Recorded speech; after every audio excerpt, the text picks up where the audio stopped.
some notable exceptions, the microalgae field is littered with the corpses of startups that have tried and failed to make a buck out of these tiny aquatic organisms. So what makes Checkerspot different? Well, I think it's hard to make money out of any new technology, honestly. I think what's happened in this space is you've had a combination of people doing things that were maybe too ambitious for the state of their technology, tackling markets where ultimately they couldn't be cost competitive, and having technologies that ultimately weren't scalable in the first place, and finding out the hard way. I think we've got answers to all of those problems and are able to commercialize technologies and products that are economically viable, serve very attractive and interesting markets that are experiencing pain and problems today where there's a desire for adoption. And we have a technology that's proven its scale and can be used in a wide variety of fermentation facilities globally. So with those breast milk kind of lipids and so on, can you talk a bit more about why they're kind of exciting? Is anyone else doing this? And presumably in that case you're genetically engineering the microbe to produce these things.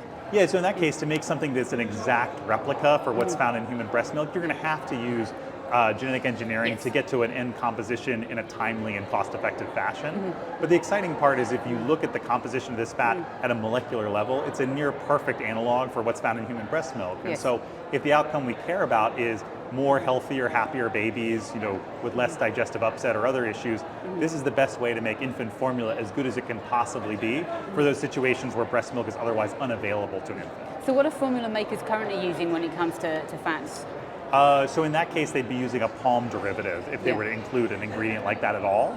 But palm could only take you so far versus biology, when you engineer from the beginning to get to an end composition, we can get all the way there versus the chemistry and palm-based approaches have a natural ceiling. We can make additional fats as well that are found in whether it's human breast milk or other sources. They're very difficult, if not impossible, to source conventionally from nature in the way that brands or others would need them to make a viable product. We can also make structuring fats that could be used in culinary or bakery applications, confectionery, etc. And then we can make a wide variety of food ingredients or culinary ingredients that could show up in consumer packaged goods as well as in sort of culinary and restaurant settings. And those could be things that enable a better tasting plant-based cheese or yogurt. Those could be things that make a better tasting protein bar. A wide variety of how the fat helps change the taste, texture, mouthfeel of the products that are being made and make them more compelling to consumers. The nutritional area is the furthest along. That's the closest to being sort of fully commercialized. The structuring fats are probably next in line, and then culinary ingredients would be third. But all of them are moving forward at a pretty rapid pace, actually. Generally speaking, are companies just trying to get rid of those ingredients or some of those ingredients because they don't want them on the label, or is it more about challenges around supply or price or sourcing? What's the main motivation? I would say, it's market by market and company by company, but all of the above, honestly. The cocoa butter supply chain's been very challenged recently. There's consumer sentiment around palm that can be problematic for certain brands. And then other could be just performance reasons. You want a naturally deodorized, source of a structuring fat to go into a skin cream or a pharmaceutical product. Like, I don't want it to smell or taste like something in particular. And so our products are naturally free of odor and flavor. And so they're a perfect fit for somebody who wants a neutral playing field to build on top of. Also, there could be purity and supply chain concerns. Where can you make it? Under what tariff environment? Like, there's a host of sort of geopolitical and other factors that are also causing companies to come to the table and say, hey, we want a different source of supply than what's today available.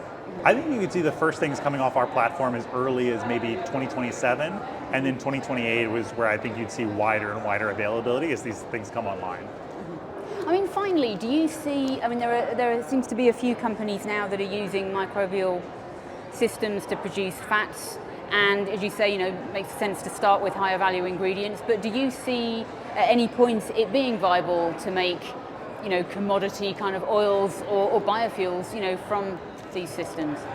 I think it could be. I think the challenge is always like, what is the ultimate cost structure? And given that you need a source of fermentable sugar to make these things in the first place, that's really the key linchpin. And so if over time we as an industry can unlock today waste sources of sugar at lower cost profiles, I think that's the real step change that would enable you to get to some of those truly mass markets over time.